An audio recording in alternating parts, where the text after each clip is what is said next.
Hey everyone, it's Selwen here, and today I'm here to answer what is Resident Evil 2.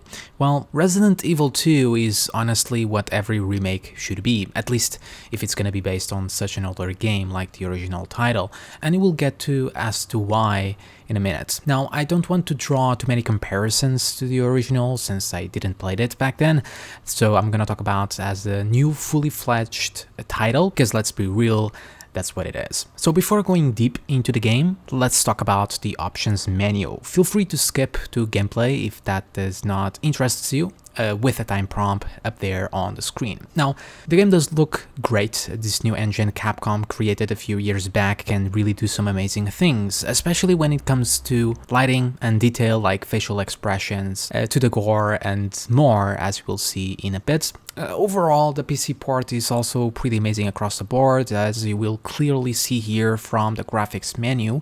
Now, the first thing you will come across is actually this VRAM count, which on my graphics card is somewhat bugged, showcasing 0. I have a 2080, which has 8GB of VRAM, by the way, but pretty much ignore these values, alright? It's really not accurate. I'm playing at 4K here, which does have some FPS drops even on a 2080 Ti, but at lower resolutions, any average system seems to run this game pretty well. Now, first thing, you can test it out by yourself, but using the DirectX 12 option considerably makes FPS worse by 10 to 20 FPS, so I would advise to leave it on 11. Might get a fix, might not, but that was my experience with it. As for rendering mode up here, it's quite a rare setting to see, but if you're not sure what interlaced is, basically it will lower overall image quality for extra performance. Just leave it at normal unless you have some really big trouble FPS wise. You have image quality to render it at a higher pixel count than your monitor is capable of, but it's really heavy on performance, so leave that at 100%. Now here on AA, I would advise either TAA or off, because FXAA plus TAA is just gonna be a blurry mess, just Vaseline all over your screen, not good. And SMAA is rather cheap performance-wise, but I noticed it has this weird shiny effect. Maybe it's the 4K, but it looked off with it on. Test it out by yourself though, if you so wish. Then you have a vast number of options, so I'm just gonna talk about a few, which is texture. Now, this is the first time I've seen this, but texture quality here not only goes up to high, but goes beyond that for ever more VRAM use to a max of 8GB. Now, as I said, VRAM usage is not accurate at all here, but everything maxed out goes well over my 8GB of my graphics card at 4K, so take that as you will. Now, what it does is basically increase texture quality by distance, as far as I can tell. Not a huge deal, but this leads to another cool thing, which is this preview they added down here. Honestly, every game should have something like this. It tells you visually what a setting does, and you can clearly see the impact without having to go in and out of the game. Really cool addition. An option really impactful on performance here is not only ambient occlusion, which is with every game ever, but the volumetric lighting option. So if you have some trouble FPS wise, consider toning that down. Playing at 4K again, I basically stayed between 50 to 60 FPS with drops to 40s whenever there was a lot of lighting effects going on, because like I said, it's really quite heavy. But besides that, control options back here, everything that you can possibly want, it's here. Game works amazing both on keyboard or controller, with rebindable keys on keyboard, every single one as far as I can tell. There's aim assist, which gets turned on automatically if you play on the easiest setting, and a deceleration when you hover enemies when aiming, which is alright. I have it pretty low, but it will be subjective. Camera, again, the same, every option that you could ever want, even a FOV slider, even though not really needed in a third-person game, it's still appreciated. Only thing missing is the numerical value of it, so you kind of have to guess. On audio, some sliders missing, but works perfectly fine. So options menu-wise, pretty much perfect. Now, when starting the game here, there's two options: play the story as Claire or as Leon, and there's other playable characters, but I won't spoil on that. Now, the length of it is about the same. Took me about 8 hours to finish one single campaign. Locations that you go to are indeed shared between the characters, but not all. And even the locations that are shared have a different progression through the areas, much like items, bosses, and even weapons that you can get are different. As for the story for both characters is similar, but the focus and drive and again the way you progress are indeed very different. So you for sure would want to do both campaigns, so expect about 15 hours. It might be a little bit quicker on the second playthrough since you kind of know where you're going. Plus you can get the so-called true ending this way once you finish off the two characters' stories, and it's always cool to see certain moments in the game from a different perspective. Once that's done, you also unlock even more modes, the so-called the fourth survivor, the tofu survivor, which is more like silly minigames, which were also in the original game, and one extra which is part of a free DLC, ghost survivors. There's even a rank system for every mode, so if you are a completionist, there's something for you to chase, so quite a lot of content overall. Not only that, you also get costumes after a first playthrough, so if you don't see that option straight off, that's why. When it comes to difficulty, the game comes with 3 choices: standard, assisted, where everything gets easier, your HP regenerates over time, and aim assist. Then hardcore mode, where enemies are stronger, practically one-shot you at certain points. Saving requires ink ribbons akin to the older games and less autosaves. Overall, really good difficulty levels for every kind of player. With all of that out of the way, let's talk about the actual game.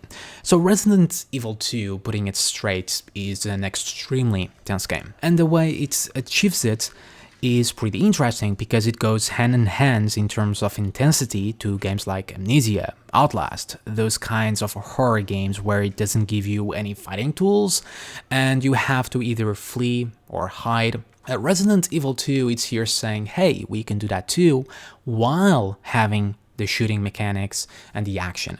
More on that in a minute though. Now, the game slowly starts with a small introduction to the world, an outbreak of a virus that is turning people into zombies. You eventually reach Raccoon City, specifically a police station where most of the game is gonna lie, and from there on out is where your adventure is really gonna start. Without spoiling anything, it goes beyond this police station. It starts quite small, but the story will eventually evolve to a conspiracy as to who and how this virus was spread. But that's the Leon side of things. Claire will have a different focus and drive, as I said earlier. So what are you gonna do in this police station? Well, survive and escape. Now, that's your main goal, but it isn't that easy. The level design that you're gonna find here is pretty much the same if you ever played any of the older Resident Evil games, well, obviously, but even the newer Resident Evil 7. The first area, the station, as I said, is, I dare say, huge,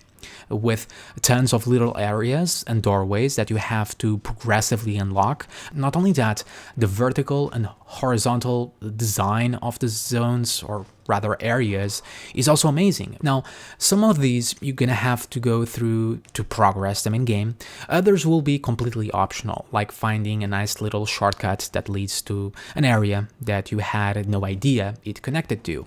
This will involve tons of exploration to either find keys or other tools and items in order to open those said doors.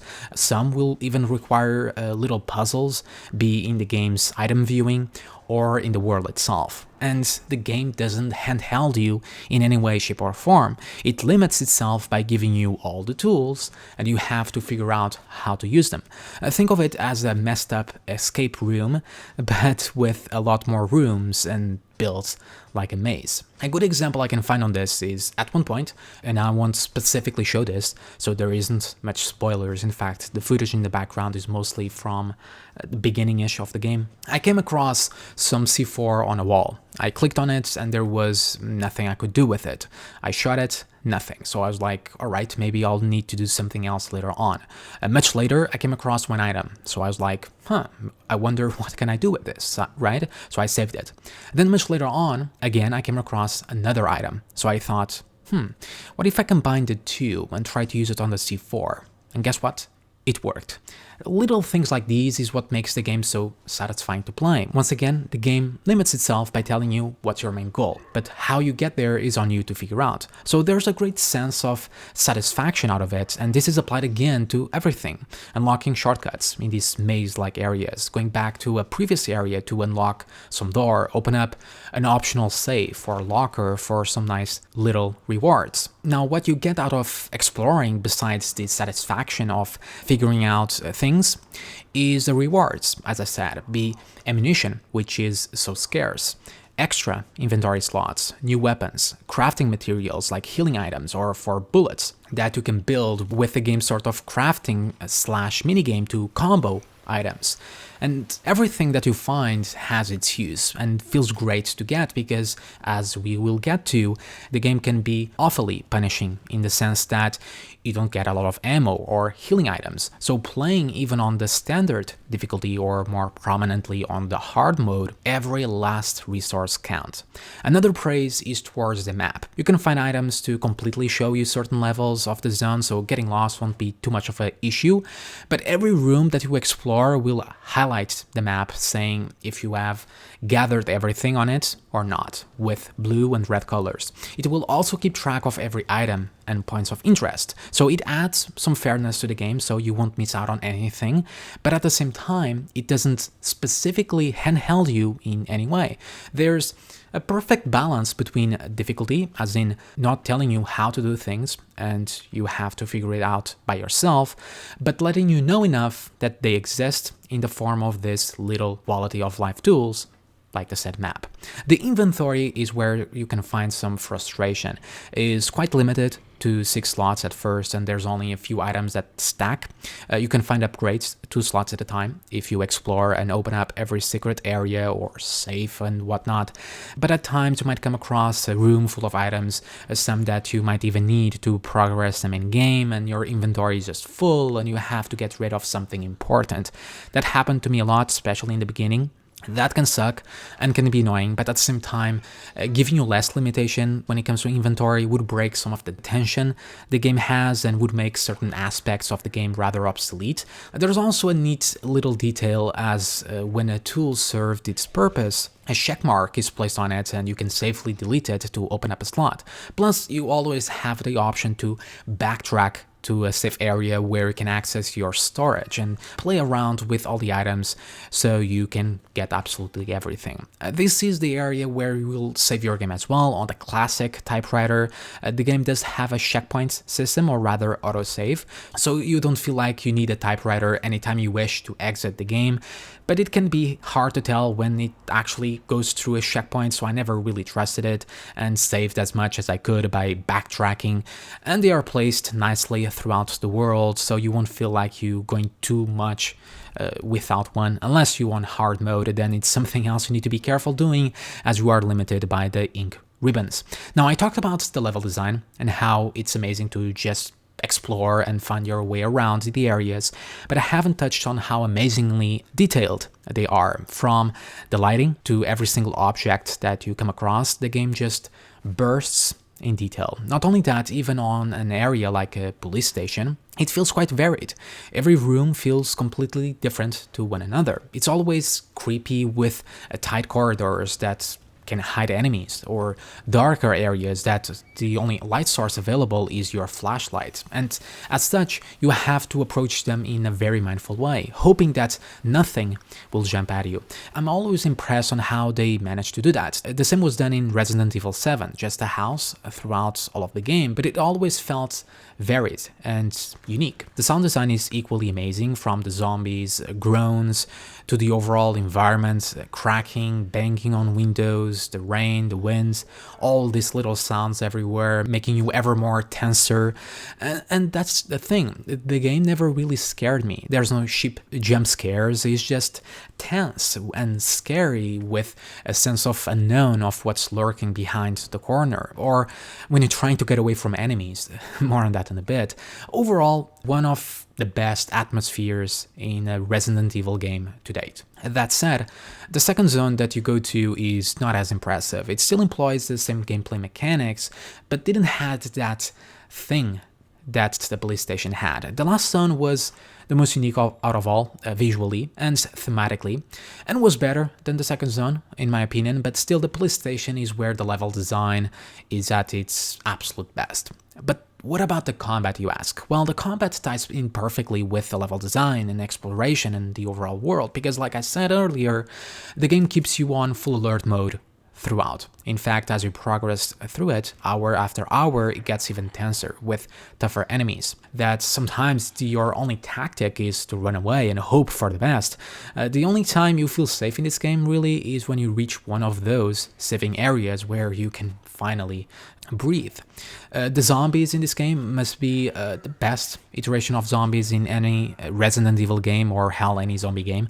They are tough, and what I mean by tough is that you won't kill them with a shot in the head, or 2, or even 3. No, they can take up to 7, 10 shots to die sometimes, unless you're lucky to get a critical shot, making their head explode in this fantastic gory way, which is once again amazingly detailed. I mean, the gore in this game is just absurdly grotesque, but you can argue that zombies can sometimes be a little bit bullet spongy.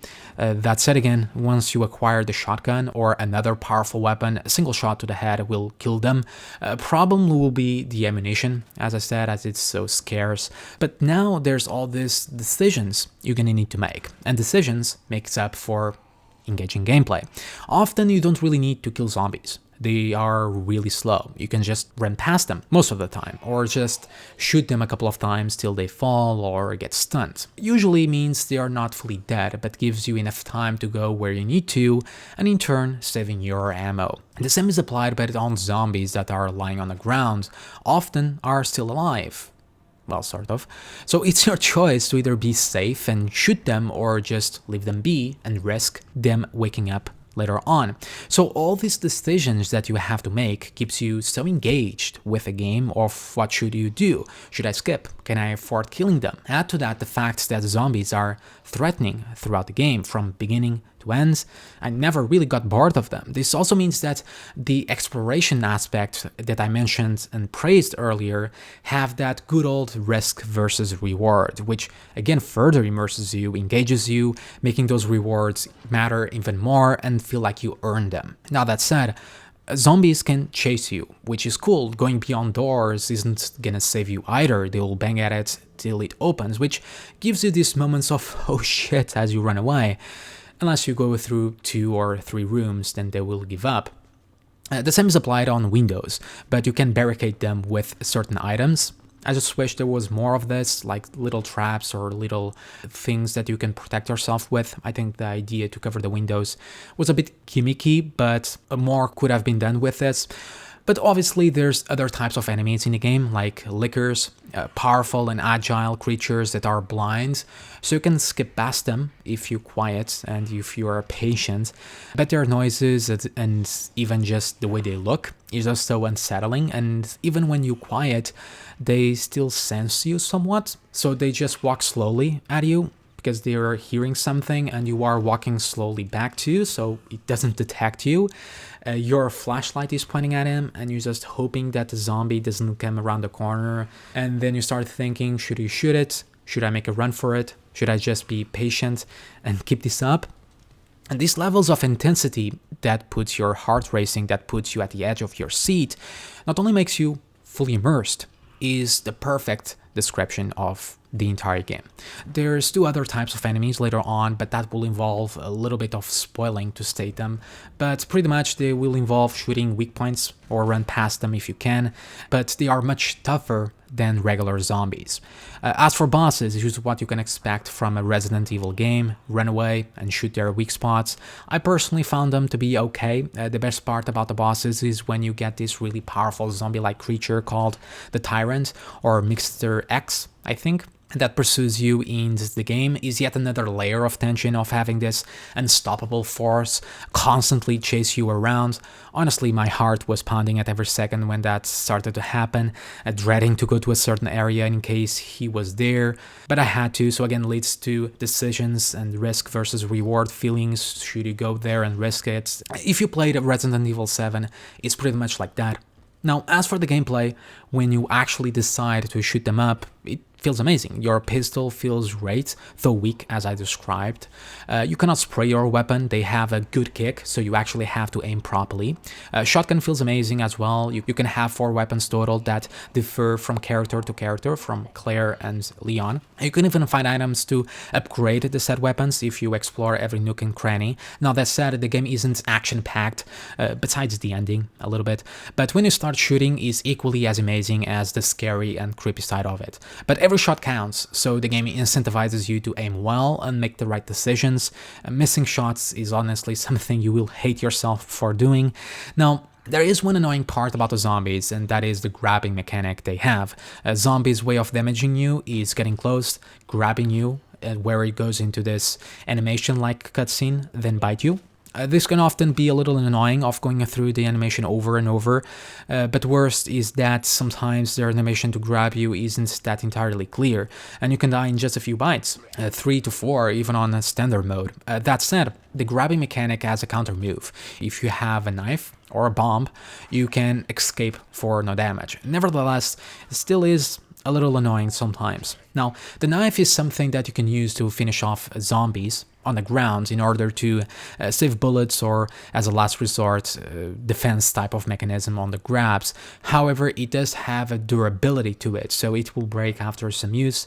Another detail is again back on the gore. The feedback that the weapons have when you shoot up monsters is amazing. You clearly see every bullet hole, cuts in the clothes, dismemberments. I mean, just grossly amazing, and I love these little details of the game. I mean, I could spend 10 minutes just talking about all the little details like these that the game has. Now, when backtracking to certain areas, which the game does involve a lot of backtracking to make sure you explore everything, can also be a little bit tiring, but once you start getting tired of the backtracking, the game smartly changes location. So I was getting close to that point, like, okay, I'm a little bit tired of the station, but then luckily it moves on to a new area. Overall, the game has a wonderful pace. Exploring feels ever satisfying and fun, with a nice sense of risk versus reward. The mix of having to do puzzles and figuring out things on your own gives this little breathing rooms in between all the tension of traversing these zombie infested areas. It's just a perfect balance between fairness, difficulty, a personal gratification that you accomplished something or were rewarded appropriately, and most importantly, fun. All the things that make you feel good to play video games are here in Resident Evil 2. Interestingly, going through the second run mode, which is when you finish the game, you can do this sort of second run as the character that you didn't play as. It does make it harder for you, even in the same difficulty level. It throws tougher enemies at you right from the start, the Tyrant, Pursuer, Lickers, but also allows you to get more powerful weapons from the get-go, so will be an entire new challenge altogether. As for the story, it goes into some pretty interesting places. You can grow attached to characters and they can develop somewhat. There's twists and turns, and not that this is a very story-centric game, but the bits that were here were indeed quite interesting, with a nice payoff at the end, both gameplay and story-wise. But that said, there is quite interesting little plot points found in all these papers and objects that you find, and if you read them throughout every zone. There's also a little collective, the raccoon statue. They have a good payoff, but that's as far as it goes. goes in terms of collectibles, unless you count all the artwork and models that you can unlock. All in all, there's very little wrong with Resident Evil 2, and that just makes me wish for more of this type of remakes.